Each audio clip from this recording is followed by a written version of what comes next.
Исхақ қария. Әкемнің екі ағасы Исхақ және Ғаббас, әпкесі Жібек пен қарындасы Қалима қызметтеріне қарамастан әдейі мал ұстауға ыңғайлы болсын деген ниетпен қаламыздың шетінде көрші орналасқан үйлерінде қоныстанды. Олардың бір-біріне немерелі ағайын балалары бір үйдің баласындай өсті. Мысалы, ас ішу уақыттарында қай үй жақын болса, бәрі шұбырып сол дастарханға отыра қалатын еді.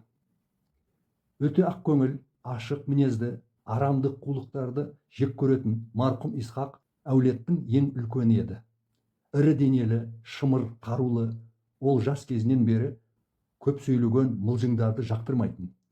Қызығы, сондай мәрт мінезді ер өзі 1928 жылы 8 наурызда дүниеге келген үшін жыл сайын осы күнді мереке есептеп қадірлейтін. Жас кезінде әскерден үйге демалысқа 10 күнге келгенінде әдеттегі бозбаладай оңға солға қыдырмай, малды бағып және күнде шалғы мен шөп шауып, үйден кеткенше үлкен мая үйіп кеткен екен. Демобилизациядан соң әкесінің айтқаны бойынша Көкшетауда темір жолда ұзақ жылдары ерен еңбек атқарып зейнетке шықты. Исхақ қария әрқашан өте ерте оянып, жылқы, қара мал, қойларын табынға шығарып, көктемнен күздерге дейін таңдарда көк биелерін арбаға жегіп, қаланың сыртына шығып, шалғысымен көк шөпті шауып әкеліп, үйінің алдындағы сыпырылған таза асфальтқа жайып төсейтін. Осы дағдысын бұл менің физзарядкам деуші еді. Таңғы асын ішіп, жаяу жұмысқа кететін. Түскі асқа келгенде қолдарына айырын алып, жайылған шөпті аударып, тамағын ішіп қайтадан жұмысқа қайтатын. Кешке үйге келгенде құрғаған шөпті үйіп тастап, табыннан келер малды қарсы алғаннан соң ғана кешкі асын ішетін еді. Күздерде бүкіл халық қыс маусымына дайындыққа шөп іздегендерінде Есекеңнің өте кең ауласында ғажап иісі аңқыған биік маясы алыстан көрініп тұратын. Исхақ қарияның еңбекқорлығы ерекше еді. Мал өсіргенді аса сүйсінетін. Мен шетелдерде тұрған жылдары елге келгенімде маған: балам, қайда тұрсаң да мал ұста, санын көбейт, ешқашан қапада қалмайсың дегені әлі есімде. Әрдайым уақыты бос кетпесін деп, қарияның жаяу жүргені өте шапшаң болатын.